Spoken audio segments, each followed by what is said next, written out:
While the financial media was distracted by stock market noise, a silent crossing happened. 5,000 tons of American silver moved across borders in just 90 days to nations we don't exactly call friends. That's 20% of annual U.S. production. Gone. Not stolen, not sanctioned, sold. But here's what nobody's asking. Why would America let go of the one metal it absolutely cannot replace? Right before the largest industrial demand surge in modern history, someone knows something, and what they know could rewrite the rules of global manufacturing, currency systems, and economic power itself. Welcome to your OG, John A.G. Now, before we go any further, let me ask you something the way I'd ask my father. Would you leave the house without locking the door? No? Then why scroll past without hitting that subscribe button? This channel exists to help you see what others miss before it's too late. One click, that's all it takes. And while you're at it, drop a comment and tell me, where in the world are you watching this from right now? Let's see how far this message travels. Now, let's get into what actually happened. In the first week of January 2025, something unusual happened at the Port of Los Angeles. Shipping containers filled with refined silver began loading onto cargo vessels bound for destinations that made veteran customs officers pause. These weren't the typical trade routes. 5,000 tons of American silver left U.S. territory in 90 days. To put that number in perspective, the United States produces approximately 25,000 tons of silver annually from its mines. That means 1/5 of America's yearly silver production vanished across international waters in a single quarter. The U.S. Geological Survey tracks these movements. Their data shows export volumes. But what the data doesn't show is the urgency behind these shipments. Freight costs were higher than normal. Delivery schedules were accelerated. Payment terms were structured for speed, not savings. This wasn't routine commerce. This was strategic repositioning. And almost nobody noticed. While financial analysts debated Federal Reserve policy and stock valuations, physical silver was moving, not through regulated exchanges, not through financial instruments, actual metal, loaded onto actual ships, crossing actual oceans. The destinations? That's where the story gets interesting. China received the largest share. India took significant volumes. The United Arab Emirates processed orders that exceeded their historical import patterns by 300%. These are nations that have been systematically reducing their dependence on the US dollar. These are economies building alternative trade settlement systems. These are governments that view commodities not as investments, but as strategic assets. The price of silver during this period hovered around $28 per ounce, not particularly high by historical standards, not low enough to trigger panic buying, just normal. Except nothing about this movement was normal. A commodities trader in Chicago noticed something odd in late February. He had been tracking COMEX silver inventories, the registered stockpiles that back futures contracts. Those inventories were declining, not crashing, just steadily draining. At the same time, premiums for physical silver over spot prices were widening. That's a signal. It means someone wants actual metal, not paper promises. He made some calls, spoke to refineries, spoke to dealers, spoke to industrial buyers. What he heard didn't match what he was seeing in price charts. Procurement officers at solar panel manufacturers were locking in multi-year supply contracts. Electric vehicle companies were securing silver futures 18 months out. Defense contractors were quietly increasing their strategic material reserves. These are not the actions of industries expecting abundant supply. These are the actions of industries expecting scarcity. But the mainstream financial press said nothing. CNBC wasn't running segments on silver supply chains. Bloomberg wasn't interviewing mining executives about production constraints. The silence was deafening. Here's what the data actually shows. According to the Silver Institute's latest comprehensive report, global mine production has been essentially flat since 2016, between 24,000 and 26,000 tons per year. Despite rising prices, despite increasing demand, production isn't growing because it can't grow quickly. 70% of silver comes as a byproduct of copper, lead, and zinc mining. You don't mine silver directly in most cases, you mine other metals. And silver comes along with it. That means silver supply is dependent on the economics of completely different commodities. If copper prices drop and mines reduce production, silver output falls too, regardless of what silver prices are doing. This is a structural constraint that most investors don't understand, and it's about to become the most important commodity story of the decade. Because while 5,000 tons were crossing enemy lines in the first quarter of 2025, demand forecasts were being revised upward. The International Energy Agency published updated projections. Solar panel installations are accelerating faster than previous models predicted. Every panel requires approximately 20 grams of silver. There is no substitute that matches silver's electrical conductivity and cost efficiency at scale. The math is simple. More solar panels equals more silver demand. More electric vehicles equals more silver demand. More 5G infrastructure equals more silver demand. More AI data centers equals more silver demand. And all of that demand is hitting a supply base that cannot expand quickly enough to meet it. So when 5,000 tons of American silver quietly left U.S. ports in 90 days, it wasn't just a trade transaction. It was a warning. Someone, somewhere, knows what's coming, and they're positioning accordingly. The question isn't whether a supply squeeze is coming. The question is, who will be left without access when it arrives? There's a reason silver sits in an unusual position on the periodic table, element 47, between palladium and cadmium, but its real position is between two worlds that rarely intersect. One world sees silver as money, a store of value, a hedge against inflation, something you buy and hold in a vault. The other world sees silver as a consumable industrial input, a material that gets used up, embedded into products, gone forever. Most commodities live in one world or the other. Gold is almost purely monetary. 90% of gold ever mined still exists in some form. Bars, coins, jewelry. It sits there, waiting. Copper is almost purely industrial. It gets used, turned into wire, buried in walls, scattered across infrastructure projects that will never be dismantled for metal recovery. Silver? Silver is both. And that's the problem nobody's talking about. In 2024, global silver demand reached approximately 1 billion ounces. That's roughly 31,000 tons. Investment demand, coins, bars, ETFs, accounted for roughly 12% of that total. Industrial demand consumed 65%. The remaining 23% went into jewelry and silverware. Now here's where it gets interesting. That industrial silver, it doesn't come back. When silver is used in a solar panel, it's there for the 25-year life of that panel. Then the panel gets recycled, maybe, and even when it does get recycled, the silver recovery rate is poor. Much of it is simply lost. When silver is used in electrical contacts inside an electric vehicle, it's gone, scattered across millions of cars that will eventually end up in scrapyards where precious metal recovery is economically unfeasible at those microscopic quantities. A solar energy analyst in Germany did a calculation that most people haven't seen. He took the International Energy Agency's net zero scenario, the one that calls for 5,200 gigawatts of new solar capacity by 2030. Then he applied the current silver loading per panel, approximately 20 grams per panel, though some new technologies use slightly less. His number? 104,000 tons of silver, just for solar panels, in the next 6 years. That's 4 times annual global mine production, just for solar. Now add electric vehicles into the equation. A standard combustion engine vehicle uses approximately 15 to 28 grams of silver, mostly in electrical systems and switches. An electric vehicle? Estimates range from 25 to 50 grams, depending on the model and battery configuration.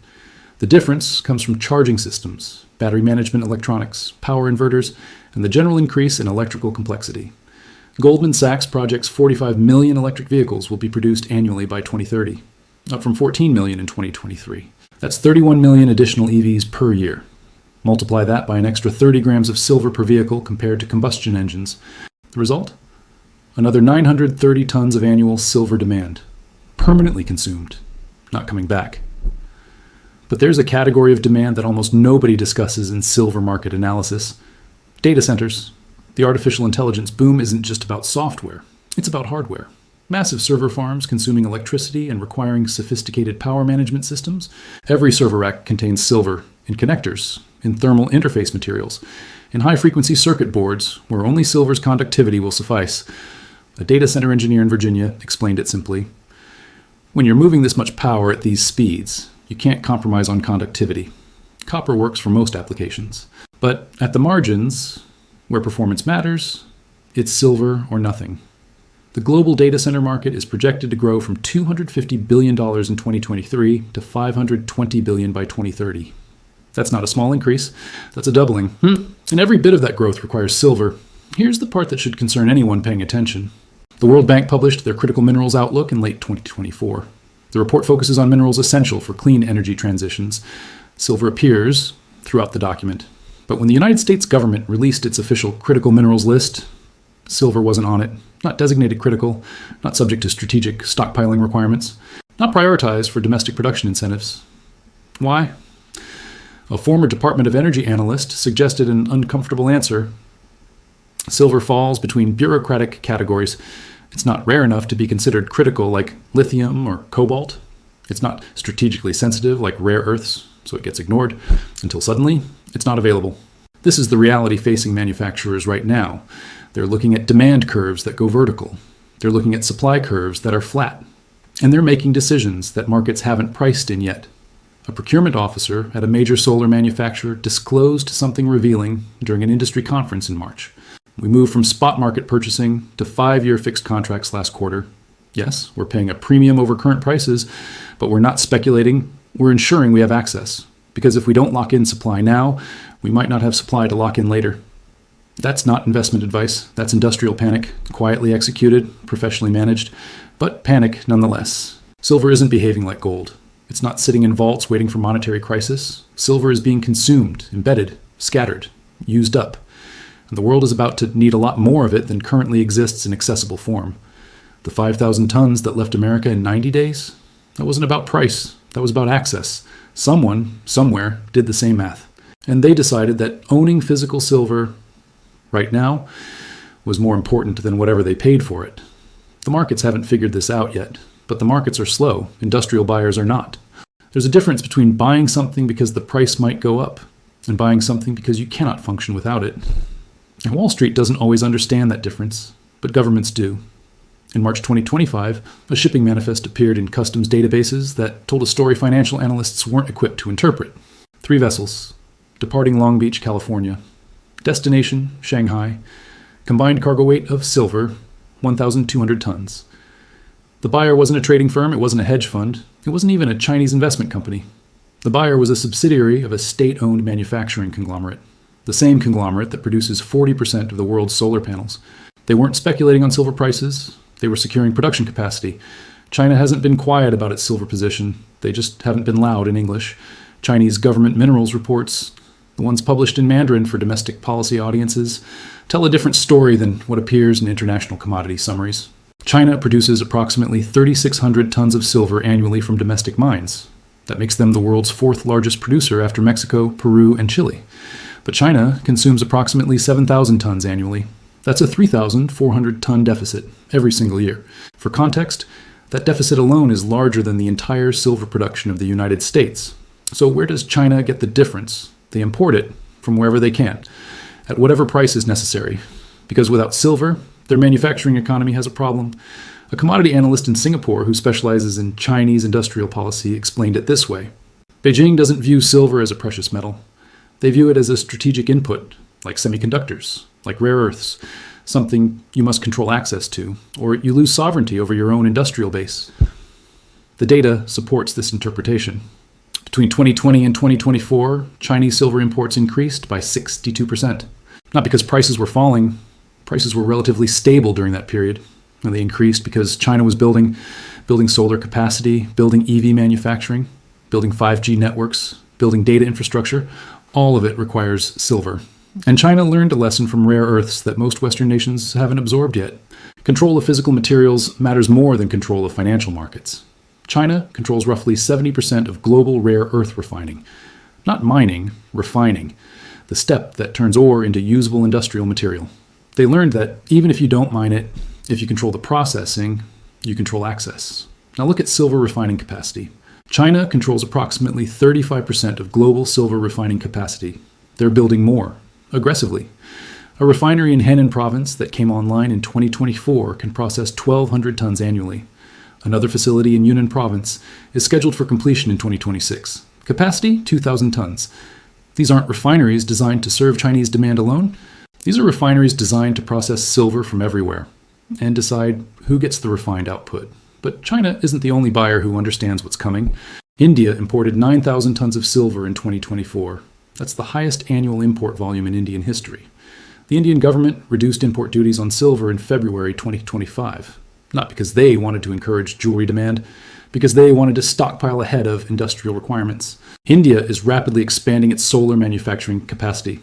The government's production-linked incentive scheme is designed to create domestic solar supply chains that don't depend on Chinese imports. Solar panels require silver. India produces approximately 300 tons of silver annually from domestic mines. They need thousands of tons to support their manufacturing ambitions. So they're importing heavily. Before prices reflect the scarcity that procurement officers already see coming, Then there's the Middle East. The United Arab Emirates imported approximately 1,800 tons of silver in the first quarter of 2025 alone. The UAE doesn't have significant solar manufacturing. They don't produce electric vehicles at scale. So why are they importing silver at volumes that exceed their historical patterns by 300%? Because the Gulf states are preparing for a world where commodities back currency systems. A financial strategist in Dubai who works with sovereign wealth funds described the thinking. These governments watched what happened when the dollar became a weapon. Sanctions, freezes, asset seizures. They decided that holding dollars is a political risk. Holding physical commodities is not. Saudi Arabia, UAE, Qatar, Kuwait, all increasing silver reserves. Not for industrial use, for strategic optionality. They're not trying to profit from price increases. They're trying to ensure they have leverage in a world where supply chains fragment and trade settlement systems multiply. The BRICS nations, Brazil, Russia, India, China, South Africa, plus recent additions like Egypt, Ethiopia, and the UAE, have been discussing commodity-backed trade settlement mechanisms since 2023. Silver isn't the focus of those discussions. Gold is. But silver keeps appearing and supporting documentation. Because silver is what industry actually needs, a currency backed by gold might satisfy monetary theorists. But a trade system that needs to settle physical manufacturing transactions, that system needs access to industrial metals. And silver is the industrial metal with monetary history. Russia is currently under sanctions that restrict its access to Western financial systems. Yet Russian silver exports continued throughout 2024 and into 2025. Where did that silver go? China, India, UAE, Turkey. Not through dollars, through alternative settlement arrangements. The United States government hasn't made an official statement about silver exports. No policy changes, no restrictions, no strategic concerns voiced publicly. But the silence might be the most revealing part of this story, because while 5,000 tons left American territory in 90 days, the Strategic National Defense Stockpile, which used to hold millions of ounces of silver during the Cold War, currently holds zero strategic silver reserves. In a world where solar panels, EVs, defense electronics, and data infrastructure all require silver, zero. A former Pentagon logistics officer put it bluntly. We spent decades selling off strategic mineral reserves because we assumed global markets would always provide access. That assumption is being tested right now, and we might not like the results. The 5,000 tons that crossed enemy lines weren't stolen. They were sold, legally, openly, through standard commercial channels. But the buyers weren't buying for profit. They were buying for position. And position, in a supply-constrained world, is everything. There's a moment in every supply crisis when the math becomes unavoidable, when projections turn into requirements, when forecasts turn into deadlines, when we should prepare becomes we should have prepared. Silver is approaching that moment. And the frightening part? Most decision makers don't know it yet. Let's start with what the mining industry isn't saying out loud. Global silver mine production in 2024 was approximately 26,000 tons. That's according to data from the Silver Institute and confirmed by geological surveys from major producing nations. Now look at the trend. In 2016, production was 25,000 tons. In 2020, production was 25,500 tons. In 2024, production was 26,000 tons. 8 years. 3% growth. That's not a growth curve. That's a flat line with rounding errors. Meanwhile, demand in 2024 reached 31,000 tons. The deficit was filled by above-ground inventories, recycling, strategic reserves being drawn down. But here's the problem. Demand isn't staying flat. The International Energy Agency projects solar installations will triple by 2030. The International Council on Clean Transportation projects EV production will triple by 2030. Data center capacity is projected to double by 2030. All of those projections require silver, lots of it. A mining engineer in Nevada explained why production can't simply scale up to meet this demand. People think mining is like turning on a tap. Find a deposit, start digging, and silver comes out. That's not how it works. Silver deposits rich enough to mine profitably on their own are extremely rare. Most silver comes from mines targeting copper, lead, or zinc. We get silver as a bonus, so if copper prices crash and those mines reduce production, silver output drops too, regardless of silver prices. This is called byproduct dependency. And it's a structural constraint that financial models consistently underestimate. Roughly 70% of global silver production is byproduct mining. Only 30% comes from primary silver mines. That means 70% of supply is dependent on the economics of completely different metals. A copper mine in Peru doesn't increase production because silver prices are rising. It increases production because copper demand justifies it. The silver is secondary. This creates a bizarre situation. Industrial buyers need more silver. They're willing to pay higher prices, but higher prices don't automatically generate more supply. The lag time between discovering a new deposit and bringing a mine into production averages 7 to 10 years. Environmental permits, infrastructure development, community negotiations, capital raising. Even if a company started developing a major new silver mine today, it wouldn't produce meaningful output until 2032 at the earliest. The demand surge is happening now. The supply response? It's not coming fast enough. Now add another complication that most analysts overlook. Ore grades are declining. A mining industry report from S&P Global documented this trend across major silver-producing mines. The average ore grade, the amount of silver per ton of rock, has declined approximately 40% since 2005. What does that mean in practical terms? It means miners have to move more rock, use more energy, and spend more money to produce the same amount of silver. It means production costs are rising, even as output stays flat. It means some marginal mines are becoming uneconomical despite higher silver prices. One of the largest primary silver mines in the world, located in Mexico, reported declining ore grades for 3 consecutive years. Production dropped 11% between 2022 and 2024, not because they stopped trying, because the geology changed. This is happening across the industry, quietly, without headlines. But procurement officers at manufacturing companies notice. A solar panel manufacturer in Germany shared something revealing in an internal memo that later circulated among industry insiders. Spot market silver purchasing is no longer viable for production planning. Price volatility is secondary to availability risk. We are moving to secured supply agreements with penalties for non-delivery. This will increase input costs by approximately 8%, but production interruptions would cost significantly more. That's the language of scarcity, and it's spreading. Electric vehicle manufacturers are doing the same thing, locking in multi-year contracts, accepting price premiums, building relationships with refiners. These aren't investment decisions. These are survival decisions. Because here's what happens when industrial silver becomes genuinely scarce. Production stops. A solar panel factory without silver doesn't produce panels at reduced capacity. It doesn't produce panels with slightly lower efficiency. It doesn't produce anything. Silver isn't optional in the manufacturing process. It's required. And there's no substitute that matches its performance at scale. Copper has 85% of silver's electrical conductivity. Sounds close. But in applications where conductivity determines performance, the 15% gap is everything. Some newer solar panel technologies are reducing silver content per panel. That's true. Passivated emitter.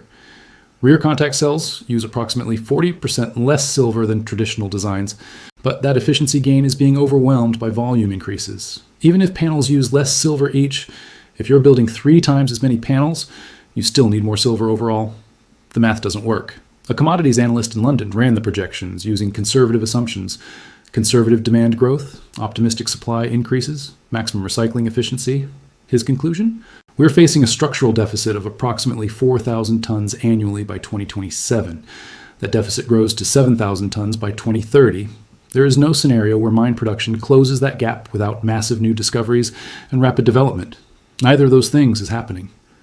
4,000 tons might not sound catastrophic, but in a market where total annual production is 26,000 tons, a 4,000 ton deficit is 15% of global supply. And deficits don't distribute evenly.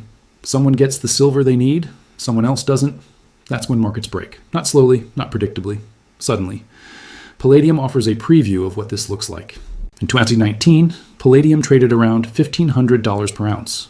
By early 2022, it hit $3,400. Why? Because automotive manufacturers needed it for catalytic converters, and supply couldn't keep up with demand. The price spike wasn't driven by speculators. It was driven by industrial buyers, bidding against each other for physical material.